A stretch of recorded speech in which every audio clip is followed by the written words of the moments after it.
Hello friends, welcome to my YouTube channel. आज हम पढ़ेंगे पुनर्बलन कौशल का second lesson plan social studies का कक्षा 7th, विषय सामाजिक अध्ययन, उपविषय भूगोल, प्रकरण सहारा रेगिस्तान। छात्र अध्यापिका नाम जो आपका नाम है, दिनांक जो तारीख है, वादन जो पीरियड है, समय 6 मिनट की स्किल का।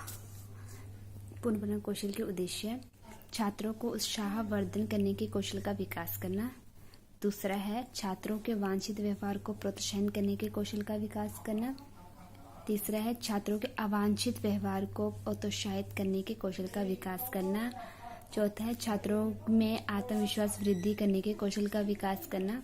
पांचवा है छात्र अध्यापक अंतःक्रिया में वृद्धि करने के कौशल का विकास करना। छठवां है छात्रों में आंतरिक व्यवहार परिवर्तन हेतु प्रेरित करने के कौशल का विकास करना। सातवां है छात्रों की अनुक्रिया सही या गलत होने की पुष्टि करने के कौशल का विकास करना। उसके बाद पुनर्बलन कौशल के घटक: सकारात्मक शाब्दिक पुनर्बलन, नकारात्मक शाब्दिक पुनर्बलन, सकारात्मक अशाब्दिक पुनर्बलन, नकारात्मक अशाब्दिक पुनर्बलन, पुनर्बलन हेतु उपयुक्त शब्दों का चयन करना, छात्रों के उत्तर को दोहराना अथवा शामपट पर लिखना, अतिरिक्त अर्थ संकेत, उत्तर के निकट संकेत देना, पुनर्बलन का तार्किक एवं न्याय संगत उपयोग। उसके बाद हमारा लेसन प्लान: पहले प्रश्न संख्या, फिर छात्र अध्यापिकाएं क्रियाएं, फिर छात्र क्रियाएं, फिर सहायक सामग्री घटक। सहायक सामग्री हमने चार्ट घेरा और शामपट का प्रयोग किया है। और छात्र अध्यापिकाएं जो छात्र क्रियाएं हैं उसमें छात्र ध्यानपूर्वक सुनेंगे और छात्र अध्यापिका क्रिया में वो उसकी व्याख्या करेगी। गर्म रेगिस्तान मतलब सहारा। यह विश्व का सबसे बड़ा रेगिस्तान है। यह लंबा लगभग 8.54 लाख वर्ग किलोमीटर के क्षेत्र में घिरा हुआ है। क्या आपको याद है कि भारत का क्षेत्रफल 3.2 लाख वर्ग किलोमीटर है? छात्र से पूछेंगे। सहारा रेगिस्तान 11 देशों से घिरा हुआ है। ये देश के अल्जीरिया, चाड, मिस्र, Libya, Mali, Mauritius, Morocco, Niger, Sudan, Tunisia एवं पश्चिमी सहारा से घिरा हुआ है। मतलब हमने उद्दीपन साथ साथ में सारे कौशल चलेंगे। उद्दीपन कौशल मतलब हाव भाव भी बोलने, धीरे, ऊंचा नीचा जो बोलते ही हम।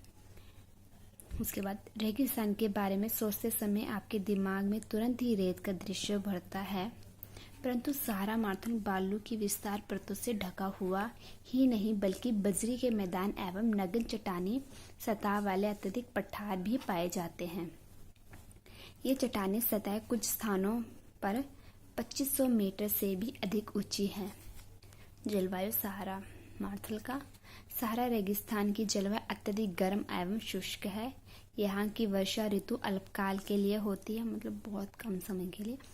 यहाँ आकाश बादल रहित एवं निर्मल होता है। यहाँ नमी सच्चा होने की अपेक्षा तेजी से वाष्पित हो जाती है।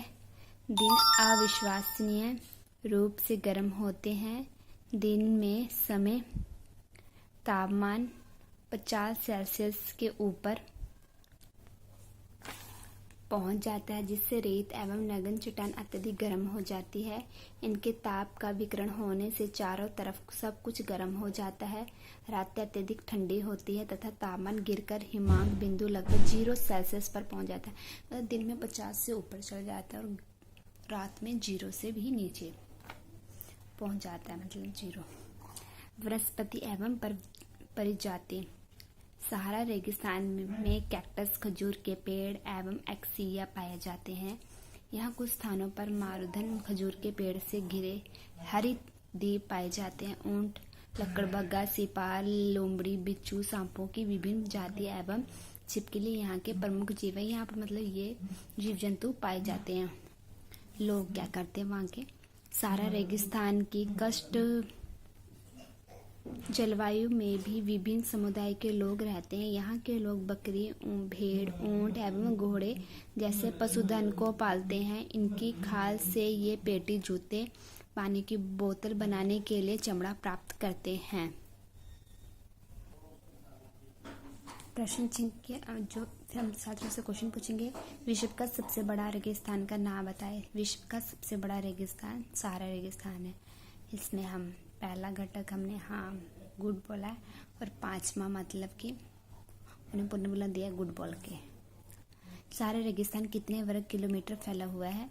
सारा रेगिस्तान 8.54 लाख वर्ग किलोमीटर तक फैला हुआ है। यहाँ पे हमने पहले ना मतलब किसी ने सही आंसर नहीं दिया होगा तो हमने नहीं करा, और मतलब गर्दन हिलाई नहीं। फिर हम दूसरे बच्चे को उठाया तो उसने आंसर दिया है पहला, इसलिए हमने पहला घटक हाँ, फिर दूसरे पे पहला घटक यूज़ करा। पांचवा हमने उससे बोला गुड, वेरी गुड, जो भी बोलना था। और छठवां हमने सामपट पर लिखा है कि इतने का, इसलिए हमारा ये भी घटक यूज़ हो चुका है। सारा रेगिस्तान कितने देशों से घिरा हुआ है? तो इसमें हमने नहीं में सिर्फ नहीं बोला है, पहले नहीं बोला है, फिर जो दूसरे बच्चे को उठाया फिर उसे हाँ बोला है, गर्दन हिलाई है। पांचवा उसे वेरी गुड बोला है, और छठवां शामपट का भी प्रयोग किया रहा है। और आठवां हमने मतलब न्याय संगत, दो जनों से पूछा, दोनों ने आंसर दिए हैं, तो न्याय संगत हमने प्रयोग वो करा है, सबको दोनों को ही सेम चीज़ बोली, मतलब वेरी गुड अगर बोला है तो। सारा रेगिस्तान का जलवायु किस तरह का होता है? सारा रेगिस्तान का जलवायु अत्यधिक गर्म एवं शुष्क होता है। पहला हाँ जी हाँ हमें, और दूसरा वेरी गुड जो बोलते हैं वो पुनर्विलोम का प्रयोग किया है। पांचवा है सारा रेगिस्तान में दिन का तापमान कितना होता है? छात्रों ने उत्तर दिया है तो 50 सेल्सियस से ऊपर पहुंच जाता है। तो हमने जो जो घटक पीछे दिए गए थे वो वैसे ऐसे घटक का प्रयोग किया है हमें। उसके बाद है सारा रेगिस्तान में रातें कैसी होती हैं? तो रातें अत्यधिक ठंडी होती हैं। इस पे पहले हमने गर्दन हिलाई है हाँ जी, और गुड पुनर्विलोम का भी प्रयोग किया है। सारे रेगिस्तान में कौन से जीव जंतु पाए जाते हैं? तो जो जीव जंतु पाए जाते हैं उन्होंने बताए हैं, लकड़बग्गा, सिपार, लोमड़ी, बिच्छू आदि जीव जंतु पाए जाते हैं। तो हमने ये वाले घटकों का प्रयोग किया है। उसके बाद आ जाती है हमारी अवलोकन सारणी। पहले है कर्म संख्या, फिर घटक, निम्न, संतुष्ट, उत्तम, अत्युत्तम, सर्वोत्तम। पहला है सकारात्मक शाब्दिक पुनर्विलोम, दूसरा है नकारात्मक शाब्दिक पुनर्विलोम, तीसरा है सकारात्मक अशाब्दिक पुनर्विलोम, चौथा है नकारात्मक अशाब्दिक पुनर्विलोम, पांचवा है पुनर्विलोम हेतु उपयुक्त शब्दों का चयन, छठवां है छात्रों के उत्तर दोहराना अथवा शामपट पर लिखना, सातवां है अतिरिक्त अर्थ संकेत, उत्तर के निकट उत्तर संकेत देना, आठवां पुनर्विलोम का तार्किक एवं न्यायसंगत उपयोग। उसके बाद सुझाव ये टीचर फिल करेगी। अगर आपको हमारी वीडियो पसंद आई हो तो लाइक शेयर एंड सब्सक्राइब करना ना भूलें। अगर आपको कोई डाउट्स हो तो कमेंट बॉक्स में कमेंट करके पूछ सकते हैं। Thank you.